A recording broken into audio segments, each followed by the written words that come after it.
Alrighty, you all. So welcome to Talk Tuesday on this beautiful Tuesday, October the 13th. Talk Tuesday is a virtual series of workshop conversations that provides a forum that amplifies the voices of marginalized and/or underrepresented communities around various topics centered around intersectionality and social justice. The series plans to serve as a catalyst to promote, celebrate, and increase cultural awareness at Georgia State University, encourage cross-cultural dialogue and engagement, and advance global and intercultural fluency and cultural competency.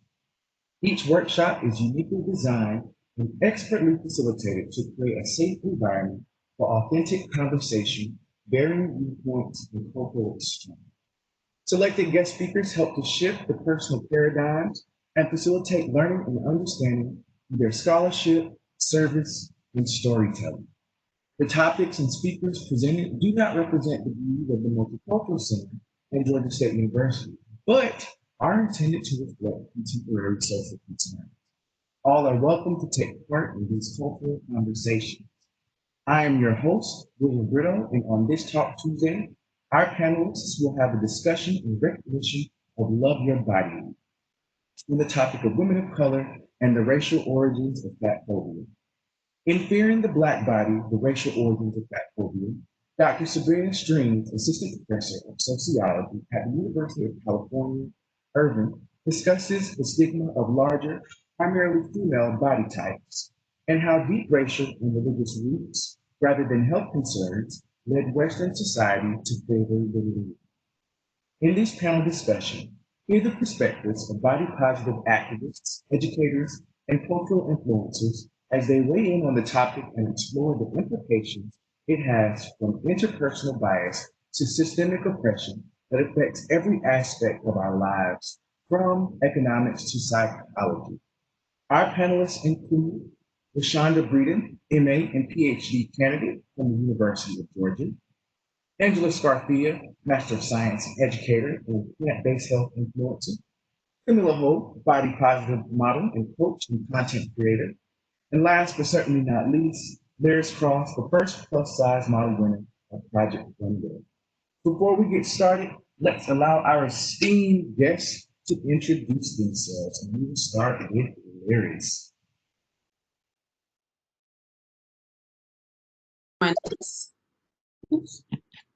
Okay. Hello, everybody. My name is Lyris Cross. Thank you for joining us today. I'm originally from Baltimore, Maryland. I am known in the plus size industry as a pioneer for plus size women as well as for Black women, from the video vixen market to plus size fashion to mainstream fashion, also bringing fuller bodies to mainstream fashion and music videos. I was the first plus model to win the model portion of Project Runway. I was also the first Black plus model to walk the esteemed Barcelona Bridal Fashion Week over in Spain, and so much more. But thank you for having me. Thank you so much, Lyris. Next, we have... And I'm the author of my very first book, Make the World Your Runway. How could I forget? Woo! Make the World Your Runway. And feel free, Lyris, to put that in the chat for our participants in case they like to Google it or make purchases. Okay? Thank you. Next, we have Reshonda. Hello, everyone. I am Reshonda Breeden. My pronouns are she, her, and hers. And I am a doctoral candidate at the university. And I'm here living my best life, researching all things Black folk, all things fat folk, and just really coming to embrace who I am as a person. I'm a regular person, but I'm a Southerner. I am a researcher, a student, a wife, a friend, and I'm excited to share and connect with you all today from an educator, researcher lens. So nice to see everyone. Thank you so much, Reshonda. Next, we have Camilla. Hey everyone, I'm Camilla Ho. I am born and raised in New York. That's where I am now. Thankful to be here. I know we have some New Yorkers in this place. Thankful to be here during quarantine, I guess, depending on how you look at it. I am a model, a performer, a coach, a content designer, all that goodness. My mission, one of my many missions, is to empower women to love their bodies, accept themselves holistically, and allow them to chase after any and all of their passions in life. I'm so excited to be here, be able to share my story with you, and to be able to hear and learn from everybody else on this panel. Thank you so much, Camilla. And last but certainly not least, we have Angela. Hi, everyone. My name is Angela Scarfia. I have a master's in higher education where I specifically focus on leadership development and personal growth. And through that, I've taken that to my passion for inspiring and encouraging people of color to pursue healthier diets and lifestyles and in their own process and in their own way. I've been vegan for 8 years, January 1st, 2021.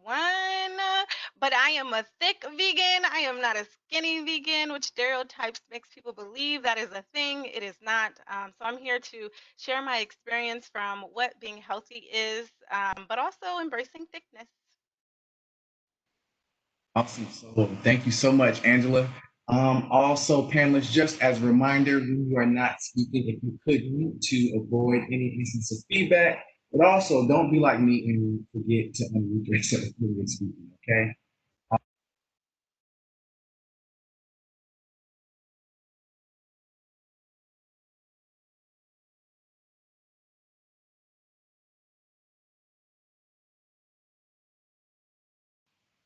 In Sabrina Strings' book, Fearing the Fat Body, The Origins of Fatphobia, Strings lays out ways white supremacy was weaponized against larger bodies to offset its desirability and morality. Strings argues, based on her research, that throughout the 19th century, fat Black bodies were framed to be immoral due to the alleged excessive amount of food they inherently needed to consume. Coupling this with already derogatory beliefs about Black people, the Protestant Church encouraged restraint among its white parishioners. Even Black folk who possessed larger bodies and practiced Christianity internalized the stigma placed on them. Furthermore, this also made it permissible to attach other negative attributes to living in larger bodies. So, today's conversation centers around the experiences of women of color who have encountered fatphobia. From your own cultural lens, how has it manifested in your life? And what are some ways thin privilege and fatphobia are pervasive in society? And we can start with Amy, whoever feels the spirit and wants to lead with this one. I have been waiting on this conversation, so I hope y'all don't mind if I start. Thank you, thank you. So, hey everyone again. Just a reminder, I identify as a Black woman, a fat woman, someone who grew up generationally poor my whole life. And so fat phobia has been manifested and pervasive in my life because it's pervasive in society. And so for years, because of all of my identities, I was made to believe that being fat, Black, and a woman were like the worst of the worst. I got constant messages that screamed to me that my body wasn't good enough or that I wasn't lovable because my body was not the default body. And so I got these messages in several ways, right? I got them at home. So I got them at home and from the media, but I'll start with home. At home, my grandparents, my parents, they constantly policed my size. They constantly policed my plates. You know, when you're at the cookout and you trying to get enough, my mama and grandma be like, you good. You don't need anything. And I had them say things like, okay, keep going. You're going to be undesirable or unlovable, right? And so that created these messages in me that made me feel like I wasn't always worthy. And even my mom, she taught me how to put myself together well to maybe disguise my fatness. And so she would always say things like, make sure you're presentable, polished, wearing your earrings, dressing up, so that people wouldn't make assumptions about my Blackness, my womanness, and my fatness. And then even in the media, I watched all of these shows that depicted fat bodies as inferior. And just recently, I don't know about y'all, but I just binge watched Moesha. And the way they made Kim out to be this horrible person, like the funny friend, the not serious about school friend, I learned that I got all of these messages about fat Black women not being positive. And so as a kid, when you see these messages on TV, you feel like that's you. Like you're going to be ridiculed, like you're wrong. So TV also made me feel wrong. So it wasn't until 2 years ago, 2018, when I got into graduate school and I started to research diversity and inclusion and be about that life, telling white people what to do and where to go, that I had to sit with where white supremacy was showing up in me. And so I started reading Sonia Renee's Taylor, The Body is Not an Apology. I started reading the Sabrina Strings book that we're talking about today. And I learned that most of the body norms that we have are rooted in white supremacy, chattel slavery, racist beliefs. And I started to unpack that in me. And so now that I've learned about these harmful messages, I'm still on the journey. I'm not always there. I still hear messages from my family and from the media, but now I'm starting to unpack and dismantle fat phobia for myself. And so if I lost you in all of that, right now I'm asking myself, how am I internalizing white supremacy by way of fat phobia? And where in myself do I need to dismantle it, in my work, in my research, in my actions, at a cookout, on TV, wherever I am? And so I've received these messages all over.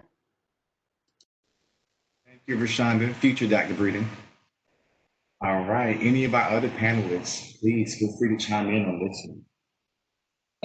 Hey, so Reshonda, thank you so much for sharing. And what I love about this is how similar the experiences are. I want to first off say that I'm so excited to be able to share like my Asian story. I'm like clearly not Black, if you can't tell already. And I'm excited because being Asian is it's very special. Let's call it that, right? You are a woman of color, but you're not really considered a woman of color by many people. So we're kind of wedged in this special space, right? Where we have lots of the struggles of people of color because we are, but we do benefit from whiteness, but not on our terms, right? And being Asian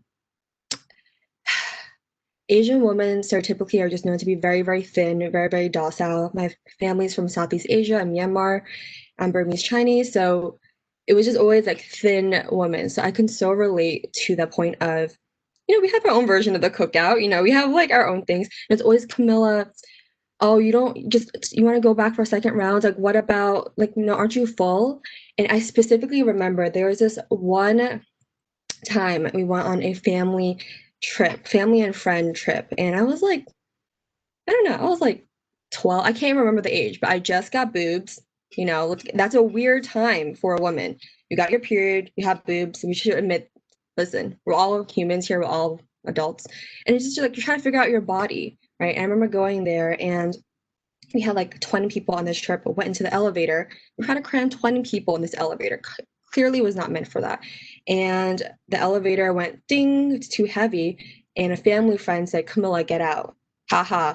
And I didn't eat at all that day because they were like, why aren't you eating dinner? I was like, could you guys call me fat? Right. And it's little things like that that really get to you, right? That you carry into adulthood. And even, well, I just cut my hair recently, right? And this relates because for a long time, I felt like long hair would cover me up, right? But just you can kind of shape it, you can put it in places that make you feel smaller, right? And constantly, as a woman, as an Asian woman, I'm told to be smaller, right? To be smaller, to shrink my voice, to shrink all these parts of me. And it's just, honestly, it's sad, right? And I've noticed, bringing this back to the original question of thinness, right? And how does that compare? That if I were doing these things to, I'm looking at this chat now too, if I was doing these things, right, to like exercise, right? I exercise, I dance, I work out, I love keeping in shape. Everyone's like, oh, it's so great that you are trying to lose weight. I'm like, okay, but like that's not the point though. How much weight did he lose? I'm like, I can't even exercise without just wanting to feel the endorphin, just feel good. And it's constantly just the comparison to being thinner, comparison to cousins, to people in the media, to thinking, even my mom to this day, she's like, oh, you can maybe still wear a high school graduation dress if you just lost a couple of pounds. I'm like, girl, I'm not high school weight anymore. And even in high school, that was actually the lowest weight that I was in comparison to now. I gained like 15 pounds or something. And I was like, even then, I hated my body. So the whole point is just loving and embracing that, because people will have to do it anyway. Thank you, Camilla. We'll go to Lyris, and then we'll end this question with Angela.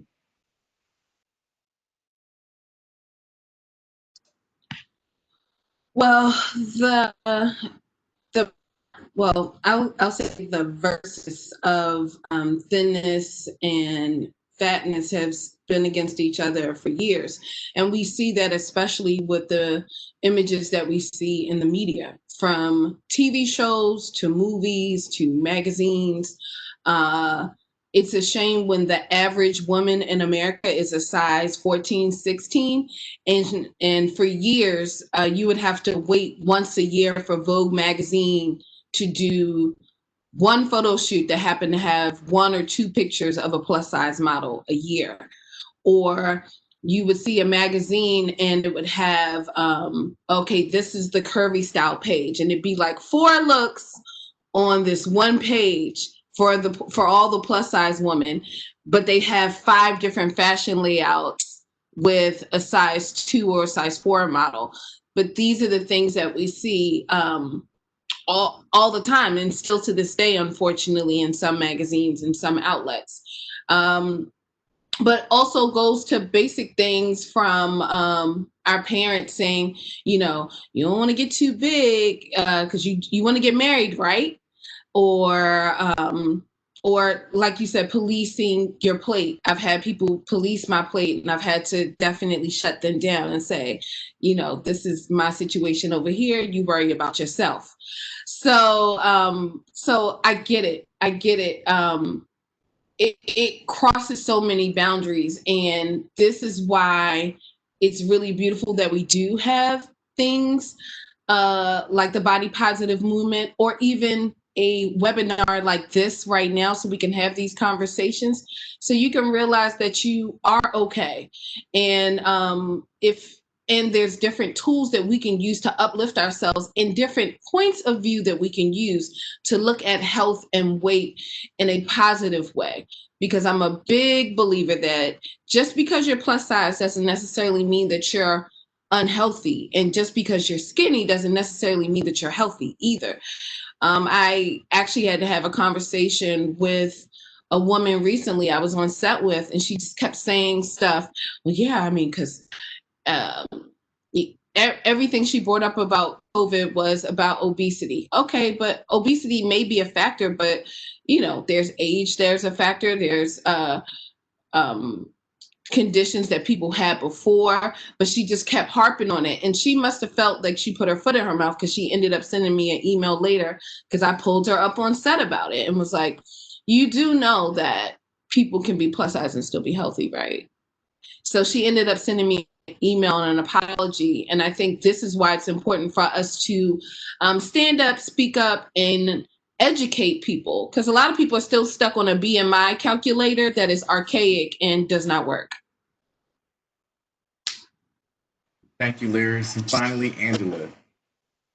Yeah, I think taking into account everything that the other panelists said, I think it kind of sums up my experience with my size and my weight, and how fat phobia has impacted me my entire life. Which I think the biggest outcome and learning outcome that I've taken from it is that it's something wrong with me, and I'll never be good enough. I think that is one of the things that I feel like society and our cultural lens on what being thin means for us. And I think we can take into account everything, whether it's from family saying you don't need to eat that, or, for me, being made fun of as a kid from being bigger than everybody else, or growing up in a household with my brother who was always skinny and I was always fat. Like, what did that mean for me? And it was always that I was never good enough. And not only was I was not good enough for society, it then internalized into me that I wasn't good enough for myself. And I think for me, that's um, impacted the way that I've moved through the world. And I think just like identity, when you take into identity, like it's always a challenge. If this is something that was ingrained in you at a younger age, that being bigger is not the way that we want you to be, and it's something wrong with you, um, you grow up thinking that there's always going to be something wrong with me. And I think that keeps this chasing. And I know we're going to go into these topics of why do we always feel that we're not good enough for society, and why do we always want to thrive, strive for this thinness, which may or may not be accessible to us based on our cultural identity and based on our body. So I think that's how I would end that, how it's impacted me, and like, uh, how I've been able to navigate that version of my identity in society. Thank you, panelists. All right, we're going to move on to our second question for the day. Fatphobia, being deeply rooted in racism, is found in our healthcare system, food deserts, housing inequality, and daily microaggressions, both explicit and implicit. Would anyone like to expound upon this, and how does our intersectional identities factor in? Open floor. I don't mind hopping in and starting with this one. I'm going to share a story. We did a anti-racism training at the beginning of this summer with my department, and they showed this video on basically, gentrification of neighborhoods. And one of the things that irked my nerves is that they were showing all the things that you know that a neighborhood is turning white based off of these signs. And one of the signs was, "Oh no, a white woman eating kale." And I think from there, I think one of the things we talk about racism, and I think it's internalized in white society as well as even in the Black community, that there's the separation between Black people and health, and that kale can only be a white people thing. It can never be a Black person thing, or a community of color thing. It's only white people. White people are the only people who have access to health. And I was like stressed out about this as being vegan, being plant based, and like my goal in life is to inspire people that, eating fruits and things that we were not exposed to. We were not exposed to these things growing up. Why it's important. So I think with that being said, like racism obviously is deeply rooted in just even how we view what we can eat, and that we just have this lack of access to what we can eat. And then internally, I think what that then brings to light is that is something. Thinness is not even something that's related to uh, your diversity. It's related to your access to health and vice versa. And for me, that is such a struggle to even have to identify. Like, and I think we separate this concept of you can be thick and still eat healthy, and you can be thin and still eat unhealthy, and that those two things are not correlated or related. And neither is having access to health being correlated or related to that. And I think one of the biggest areas we see in our healthcare system where that shows up is the BMI chart. I've constantly tried to strive to be in this healthy area. And even at my healthiest, even at my thinnest, I was still over the average BMI for my height.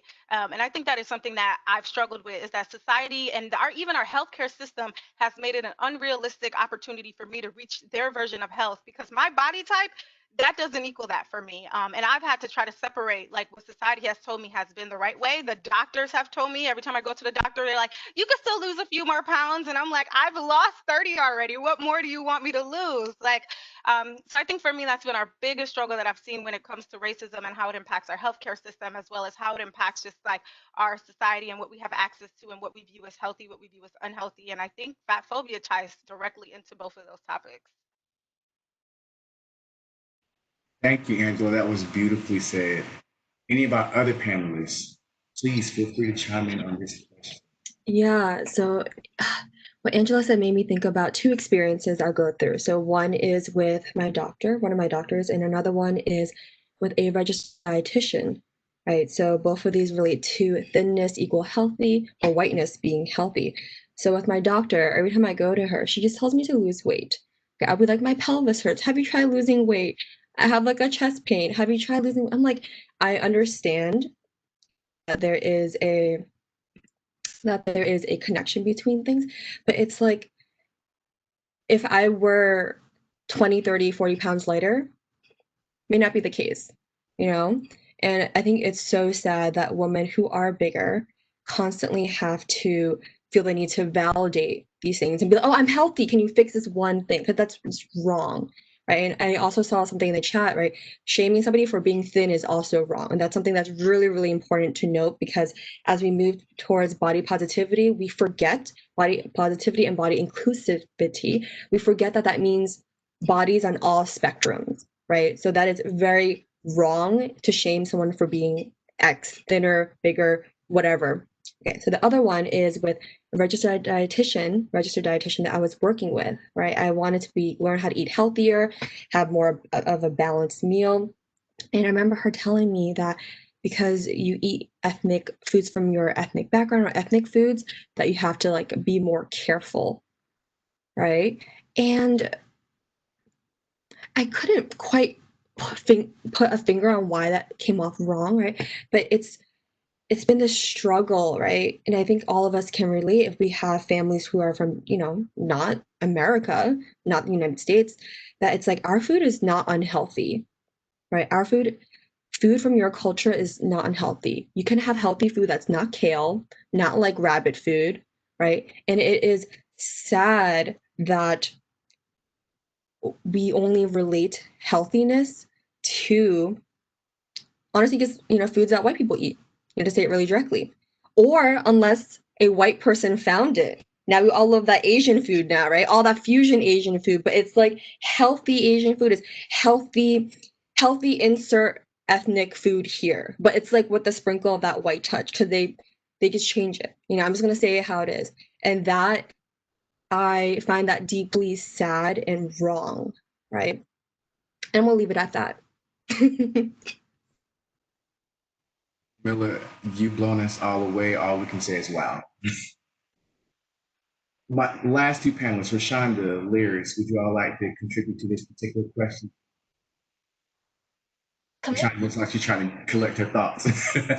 No, Camilla, listen, Camilla, I'm blown away by what you said. But I want to definitely center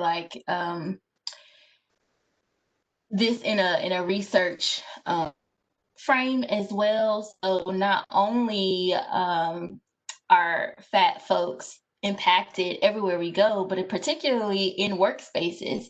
So the research says that if a fat person shows up to an interview, not only is this person not likely to be chosen, but people are also making assumptions about that person's moral character based on their body size. And to me, that's complete and utter bullshit.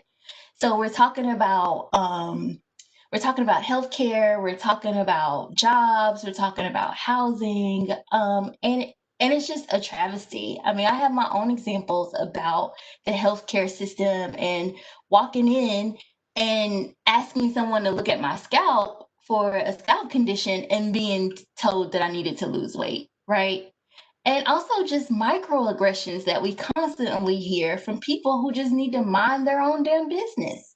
So that was one of your questions, William. What are the microaggressions that we hear that are intersectional? So as a Black fat woman, you hear, "Oh, you're pretty for a big girl," right? Or, men or people will have sex with you, but they won't commit to you, that sort of thing. That was all a lie. It was all a lie. Um, don't get too big. No one will want you. We've all said that. Um, and even in this quarantine season, we're hearing don't gain too much quarantine weight.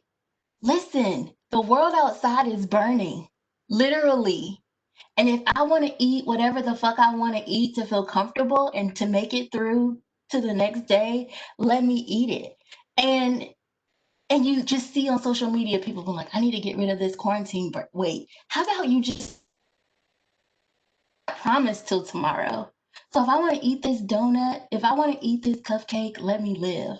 And then one last thing I'll say is I had a friend recently text me, and then she was just like, I just need to start walking because I don't want to reach the point of no return. And this is a skinny friend. And I said, point of no return? And for me, that meant she was saying that there was a point in her mind that she looks at bodies after this point are not worthy and not validated.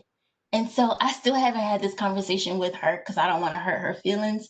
But these are the examples of all the microaggressions, all the ways that fat phobia is deeply rooted in our society. And so I just wanted to share those. Lyris, I'm actually going to move on to the next question. I'd like to start off with you for this one. So according to researchers Timothy Judge and Daniel Cable, women are subject to the strictest beauty norms, and when they violate these norms, they pay literally. Fat women earn less money over their lives than women of average weight, who themselves earn less than women who are smaller than that. Violating the thinness norm results in financial, professional, and romantic punishment. Please, Lyris, contribute to how you feel about this particular research ideology. Well, I'm going to say it's true in a lot of different industries. I know even within the plus modeling world, there are, I remember it was one time, I'm not going to name the network, but they used to do an annual really big fashion show.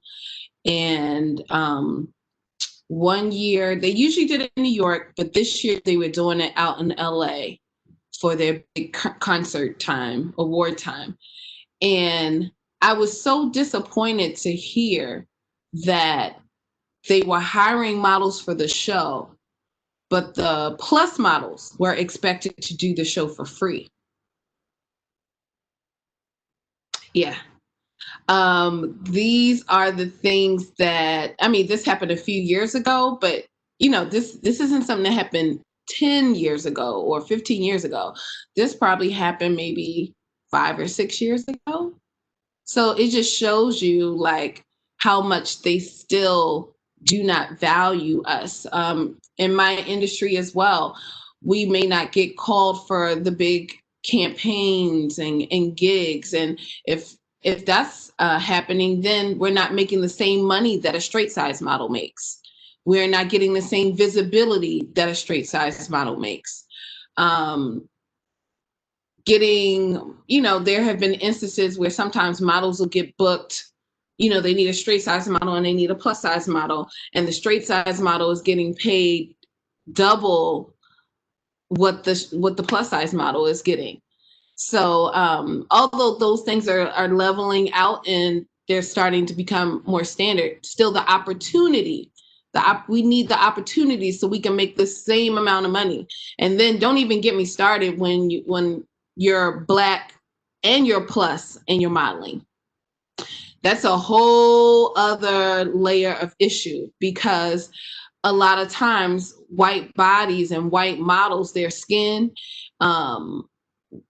is more acceptable, or they're used and they're promoted as the poster child. I got into it recently with a certain celeb TV host, and you know, she was saying, you know, there are no Black plus size icons, and she said, well, where's the Naomi of plus? And I said, well, they called me the Naomi of plus, actually. The Daily Mail coined that for me. So but it was disappointing because her as a Black plus size woman still was like whatever. And it's like, no, you don't. And I remember specifically trying to explain to her via Twitter, we don't get the same opportunities. We don't have the same visibility. We don't get the same press. We don't get the same, you know, they may use one plus model in a show and then the other 25 are straight size. So how are we really getting the same opportunity and visibility? And then when you add race on top of that, you know, it's even less, because a lot of times they may use a white plus model, they're not using a Black one. So I just wanted to bring to light the disparities like within the fashion, and it really is real about getting your paper as a plus size woman. At times you really have to speak up, or you really have to be bold and ask for what you want, and let them know that you know who you are and you deserve to be paid properly. But other things,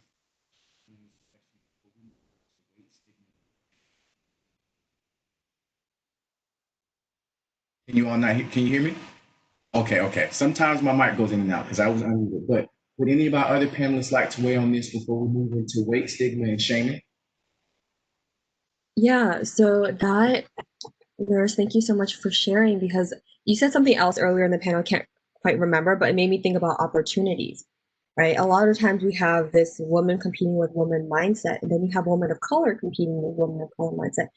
And I think it's at that point, it's not just a personal issue, right? Like personal insecurity, personal whatever, but it's systemic, right? When there's one seat at the table for 25 people and the 24 are for white women, white people, and you have to fight for that one person of color spot, it makes that environment, it just is not fun. You know what I'm saying? It actually creates that tension. I'm sure there's like, you know this, right? And like we probably know this in our own fields, right? Wherever it is. Like I'm in a really unique position where I'm both on camera and behind it as a model, as a performer, as a dancer, but also as somebody who coaches and does consulting and works in a more traditional background where it is, when I realize that like I get used to being the only person of color, the only Asian person, right? And I don't question when I am that. But when I see a bunch of people of color, sometimes I'm like, oh, this is different. And then I had that light bulb moment that goes, why is that different?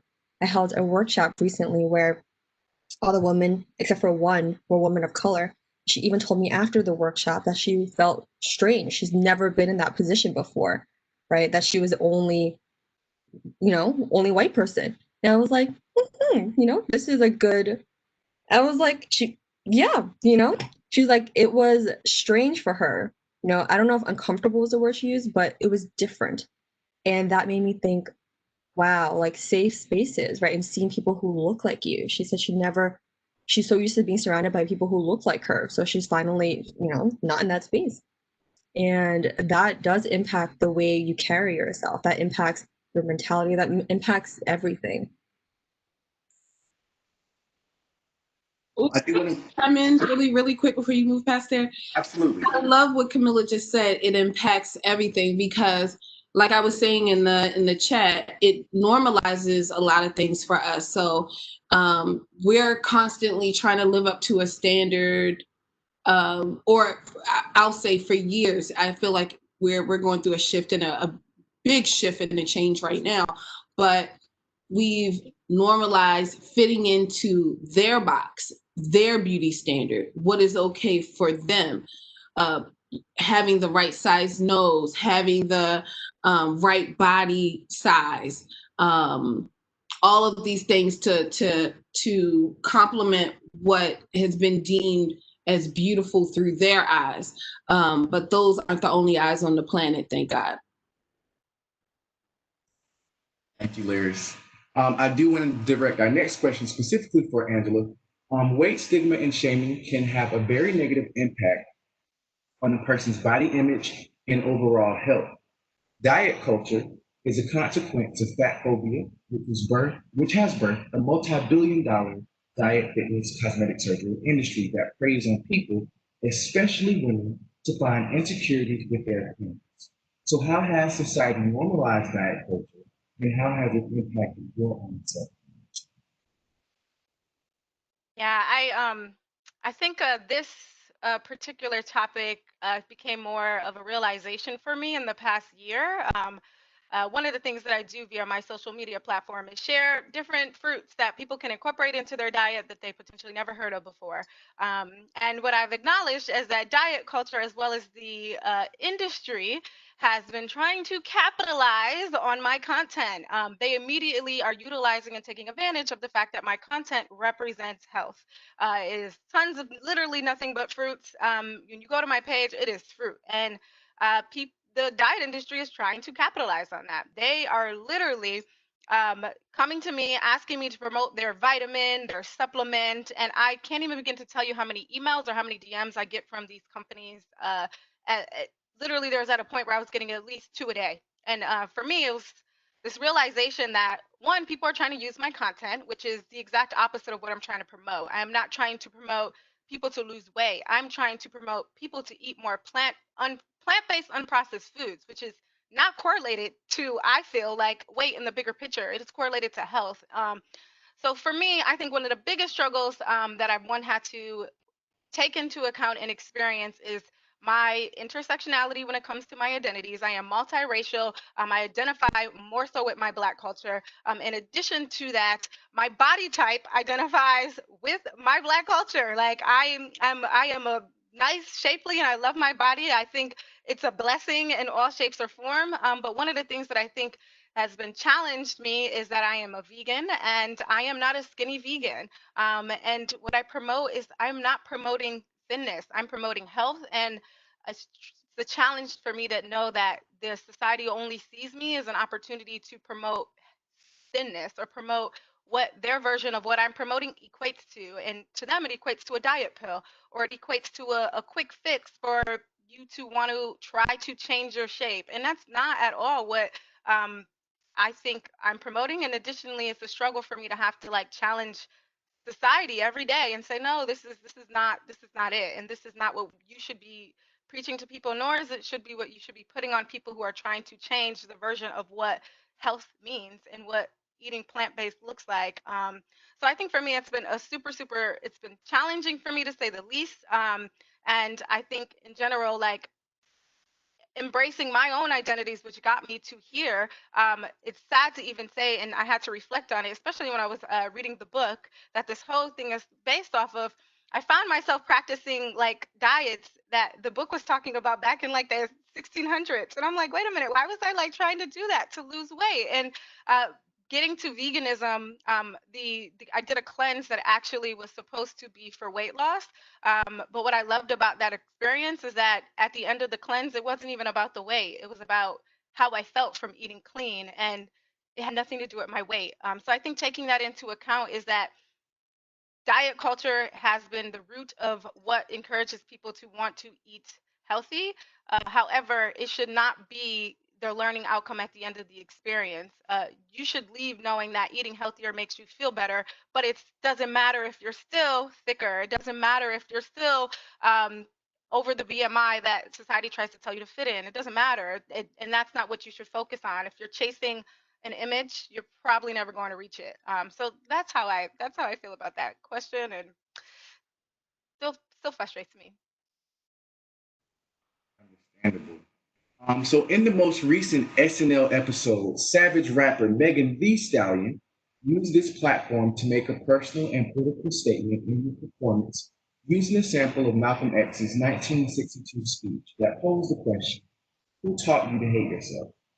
Megan has also been criticized and condemned for her stature. How has weight stigma been internalized within our own communities? And I'd like to open up with Reshonda. Whew, I've been waiting on this question because I think it's very important that we dig into the history of our communities to really understand uh, why people have internalized these messages. And so specifically, I remember, um, you know, my family commented on my weight growing up and commented on people's shapes, and the 90s videos, you saw people with regular bodies, in my opinion. Now, like Lyris is saying, you know there is this platform for bigger bodies, but the internalized part is that it has to be the right type of bigger body, which is wild. So still, you can be a bigger body, but your stomach has to be flat. You could be a bigger body, but you have to have shapely hips, a big booty. There's no space for little boobs, little booties. There's no space for someone like me that's more of an apple shape and has a more round stomach. It's internalized in our communities because we're constantly saying what's good enough, and it constantly changes. It constantly changes. And I think about, for Black bodies, um when you look at Black bodies and you go back to historically, I think about the mammy culture, the mammy character, the Black woman that was taken for granted, overlooked, but she helped everybody. She loved everybody. She took care of everything. And I think, why is that not celebrated? Why is this body type, the body type of my aunts, my grandmas, my own body, why is that not celebrated? And then I think about how we've internalized hatred in ourselves as Black women, particularly. And on Instagram, you see Black women trying to get this exact same body shape because they seen white people elevate it. They seen the Kardashians elevate this body shape. They seen the Kardashians plump their lips. When years ago, if I wore red lipstick, people would say, "No, your lips are too big. Don't do that." But now it's a trend. That to me proves to you that this is all made up. That whiteness can decide what it wants to do when it wants to do it, so we can't fall into it. But I think Black people, especially, I know we're talking about people of color, but I also think Black people have bought into this idea of what's an ideal shape, Coke bottle shape, hips, booty, and it's beautiful, but little booties also matter. Okay, little boobs matter. Thin lips, big nose, little nose, it all matters. And I think we need to embrace that a little bit more. And we need to call out each other in Black communities when we see these travesties. We need to call it out, because you got too many people traveling to overseas, cutting their bodies, too many folks going under the knife trying to look like everybody else, and no one just embracing who they truly are. So that's how I think it's been internalized. And I'm okay. I got mammy arms.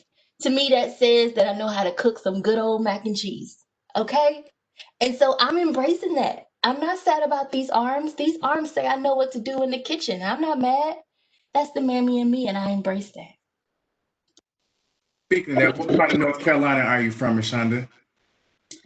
So I'm from Winston-Salem, North Carolina, but I feel like my family has roots all over the state. So I embrace all of North Carolina, and I live in rural Georgia now. Oh, you in the bull? I represent the bull too, but I'm in rural Georgia now, and like they know about the arms, right? And so they put some respect on my name. Do any of our other panelists want to chime in on this question before we I do. I was going to say I love what Reshonda said. And I think we also, I'm sorry, someone's trying to call me right now. I'm also going to say we have, I agree that we have internalized it as well as helped to perpetuate it. It was deemed more acceptable and beautiful after it was, after white women started to have these surgically enhanced hips and butts and lips. And then it was like, unfortunately, then you're kind of marrying that to the center stage of athletes who they marry, paparazzi, what they deem as sexy, beautiful, and acceptable. Even our own men have been internalized, kind of like the song with Kanye, and when he get on, he leave your tail for a white girl. You know what I mean? So now they got the white girl with the Black features. So, oh, see, I got the best of both worlds because I got the trophy, not realizing that I'm a trophy as I am. Reshonda's a trophy as she is. Angela's a trophy as she is. Camilla's a trophy as she is. And I'm not saying we all know on this panel that we're beyond a trophy, but you know what I'm saying? We are amazing. We are valuable. We are good as we are. We don't have to enhance anything. We don't have to take away anything because I am more than my body. And I think that is one of the things that needs to be pushed further in culture, getting to the real core of who we are as people and not just the outside. The outside is great. What we wear, how we look, all that does feed a purpose. But I think we need to start to get back to the true inside. It's a lot of people out here, they call themselves influencers, but what are you really influencing? I want to quickly add to that. It's not build a babe, like you can't just be like, I want this, that, but not that. You know what I'm saying? You can't just sculpt a woman like that. If you accept a woman, you have to accept all of her, and that's something that I'm really realizing as a theme, right? That it's like you can't and not build a woman. You take that to someplace else. You can't just come here and try to change people. That's my last thought. We can move on. Thank you. And I just want to let you all know we have about 5 more questions. So if you feel the urge or feel the need to chime in, please chime in. But also just be mindful of our response time. We have some good questions that I would like to touch on. So the next one, singer Lizzo has been criticized of having the audacity for being fat, black, and confident. Others have celebrated her and coined her as the representation so badly needed. How has sizeism been represented in mainstream media? And what can be done to stop policing the bodies of Black and brown? I think Lizzo defies the odds immediately out the gate. There was, I can't remember, I think her name was Jill, whoever the trainer lady was from that weight loss show. I was like, well, see, sweetie, if you were going to use an example, that was the wrong example to use, because Lizzo gets out there, she moves, she dances, she plays the flute, she twerks something, Lizzo does her thing. She is, she uses her body. So she defies the odds of what society is deemed as, fat people are lazy, fat people can't dance, fat people can't, look good. She defies all that. So I'm thankful that we do have somebody like a Lizzo in this day and age to show that, that she's valuable as she is, she's talented as she is, she's fat and beautiful, she's all of those things. And yeah, Lizzo is all that. Yes, Lizzo is all that. Anybody else want to chime in on Lizzo? I'm just gonna chime in quickly because Lizzo is a new vegan, so I extremely am excited about that because I think one of the biggest things I've seen within people considering even wanting to change their diet is that like, well, I don't want to get too skinny, and it's like great. Now we have someone else who's like changing their diet and showing all the things that you eat as a vegan that can still be enjoyable and still be loving. So that's my first one thing is like, yes, shout out to Lizzo for one, transitioning her diet and then sharing it with her community because she has a reach that I could never have at this point. Maybe in the future, but right now she's doing the work, and I love that. Additionally, I think one of the things that needs to continue to happen is I couldn't even begin to tell you how excited I was to see the Savage Times Fenty fashion show. I think this concept of the what we've typically seen as a lingerie fashion show has been the Victoria's Secret show, which is nothing but tall, skinny, mostly white women.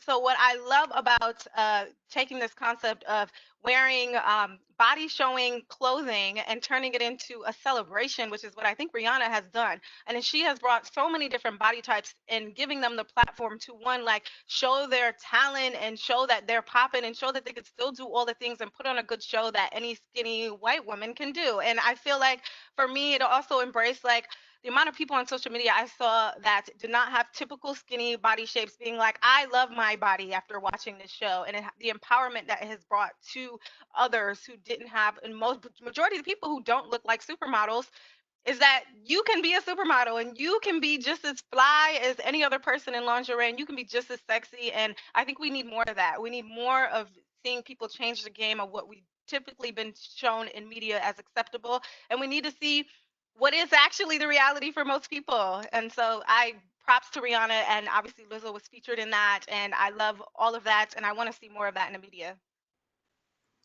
Can I give a shameless plug? Because you basically, Angela, said what my book is about. Make the World Your Runway is basically about you being your own supermodel in your own life. You are your own superstar. You don't have to have 1 million followers on Instagram. You don't have to have paparazzi following you down the street. And you are still a supermodel in your own right. When you look good and you feel good and you have that confidence, that aura about you, how you step out in the world is how you literally color the world with your je ne sais quoi. And that's how you make the world your runway. And so, yes, everybody is a supermodel in their own right. So I love that you said that, and I just had to make that connection. I know we want to move on. I want to, William, thank you for bearing with us. As somebody who models and specializes in lingerie, right, a big part of not seeing that representation, an Asian woman, a bigger Asian woman. I'm not even that big.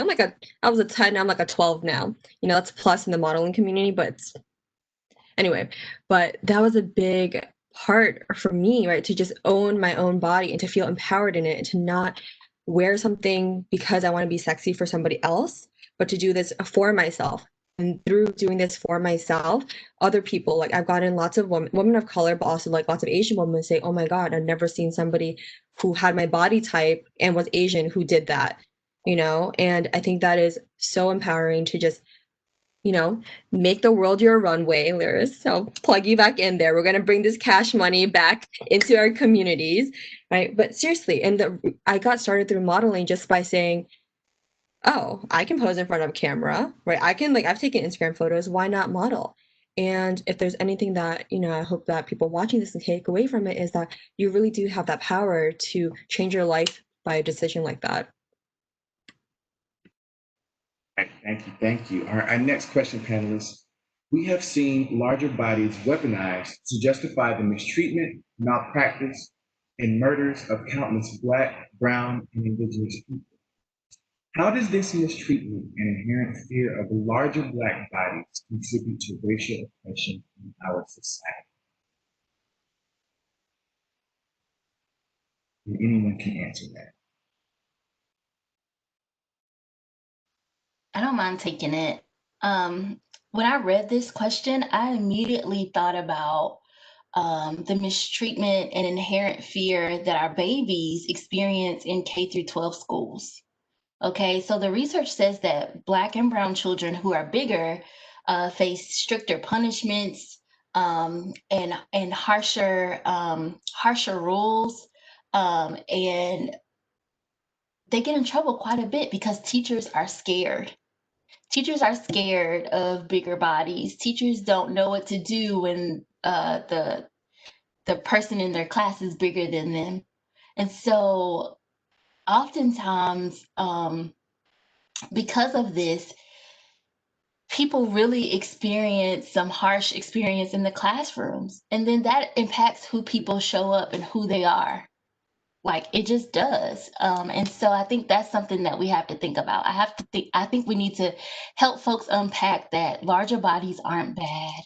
Bigger bodies aren't bad, especially when it comes to people of color. And when we are seeing bigger people who are dying in the streets because folks think that they are bad, that's something that we need to push back against. Also, we need to push back against this idea that folks are superhuman. Because when I think about athletes like LeBron winning for the Lakers, like he's doing amazing things, but guess what? LeBron is not superhuman. Athletes like Sabrina, they're not superhuman. They're people too. And just because we have these bigger bodies doesn't mean that we need to be treated like we're superheroes. We're all human. And so I think about the classroom spaces where this happens, and I think about in athletics where we either treat students like they're nothing and get them into trouble, or they violate the dress code and it impacts their whole career. Or I think about athletes where people put them on pedestals and talk trash about them. And so I think that's how this mistreatment, this malpractice, this murder shows up, particularly for Black bodies. And I think we always need to think about ways to address that wherever we are. Anyone else want to chime in on this question? All right. So fat phobia does not only impact cisgender heterosexual women. How does fat phobia influence the experiences of other identity groups with different gender expressions of sexuality? So I'll take this one. I got a comment. Ooh, I've been waiting for this. I got a comment on one of my posts on Instagram. The message of it was me saying to love yourself. I was in a bathing suit and I was just, you know, grabbing all the goodness. And I got a comment recently that was, obesity is not something that should be loved. It leads to lots of health diseases or something like that.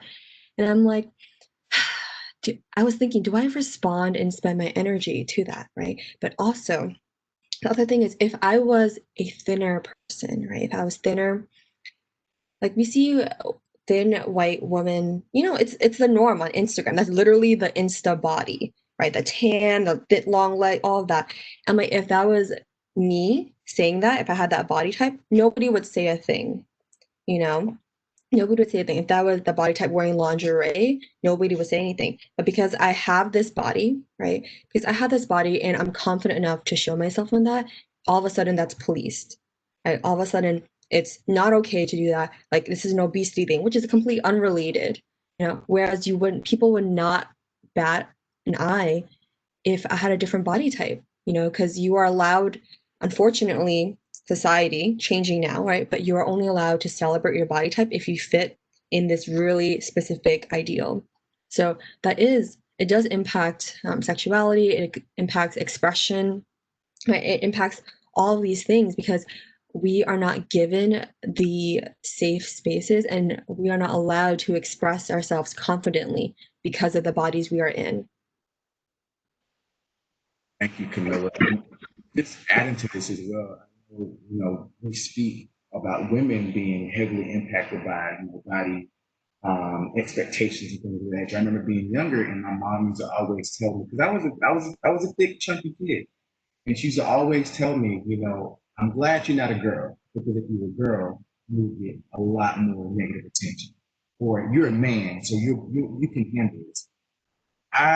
Took those as two things. One, oh my gosh, women have it hard in all of these standards. And two, mom, you're still like criticizing my weight, but you're hiding behind the guise of gender, which is not okay. And even me as a Black gay man, I have these particular images or expectations of what my body should look like because that is what the community sees. If you're not chiseled, if you're not working out 5 times a week, if you're not lifting weights, you're not considered the good fit, and your body type is just not fit for the norm. And so I experienced, just from a gender perspective, in our community, it's tough, So I do want to close out, last but not least, you all, to celebrate body positivity and to commemorate Love Your Body Week. We would like you all to close with sharing one thing that you love about yourselves and your bodies. So we'll start with Angela, we'll move to Lyris, Camilla, and finish out with Reshonda. Okay, so I think one of the things that I absolutely love about myself is embracing my diet transition, which unfortunately started from a negative beginning of chasing this again size that I wasn't good enough. What it ultimately led to is this awakening of what health is, and that my size isn't related to that and doesn't need to be related to that. So what I love about my body is that I can be a representation of a fuller sized vegan, inspire anybody at any state of their potential consideration of changing their healthy lifestyle, that it doesn't mean that you're changing your size and that chasing your size doesn't represent that. So I love my thick vegan body.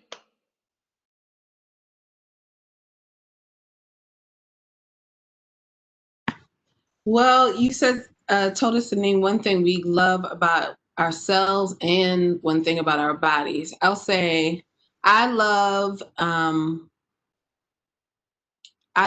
my lips. My lips are, I have like my dad's bottom lip and my mom's upper lip. I'm like a complete mix of them both. So I love the fullness of it. I love how it just reads to the DNA of who I am because it's a piece of each of one of them. I love that my culture has always accepted it and looked at it as beautiful. And then the thing I love about me as a person, I would say, is my heart. I really do love people and want the best for people. And, no person is perfect. So I've had my shares of heartbreaks or disappointments, but I still find some space within my heart to continue to love myself and love people. So that's what I would say.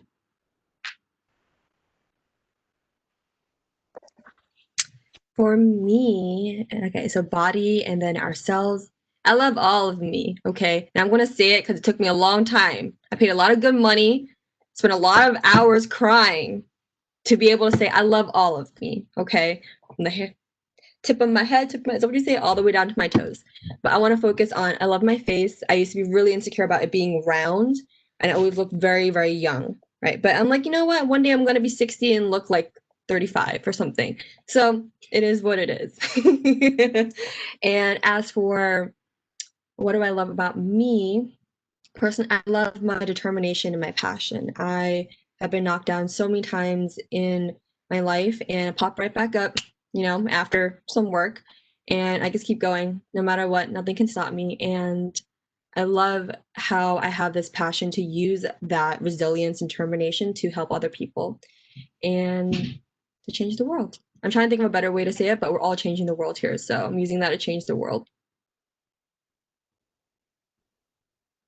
And last but not least, me. I will start with myself first, y'all. I've been on this great journey to embrace radical self-love, and not just my body or body positivity, but like my body, my mind, my spirit.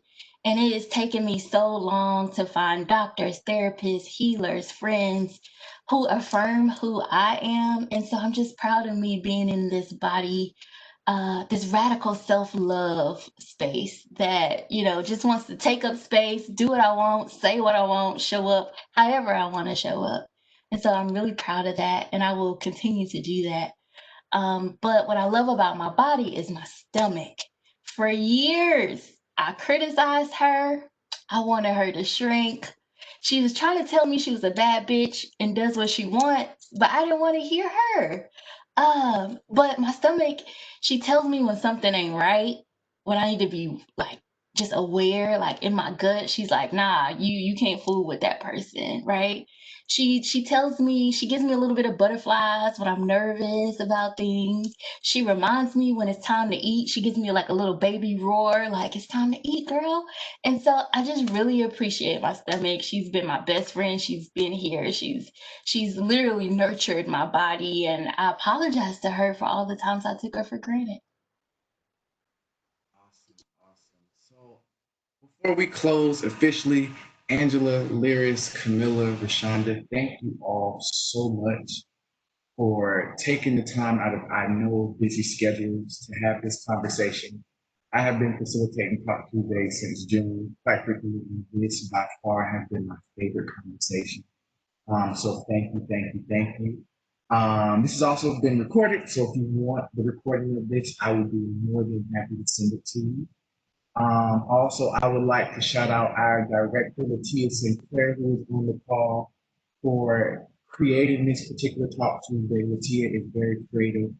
She's also very inspirational, and I just want to say thank you for bringing these panelists together and creating this safe space for us. Next Tuesday, if you all are still on, to our participants, we have our Talk Tuesday in celebration of LGBTQIA History Month. My language matters, so we'll be talking about why language matters when discussing and advocating for queer identities. And at the same time, same day, different date, so October 3rd, we hope to see you next Tuesday. Without further ado, thank you all so much, and I hope that you enjoy the rest of your Tuesday. Also, you all, love your body. See y'all later. Bye. Bye. Everyone.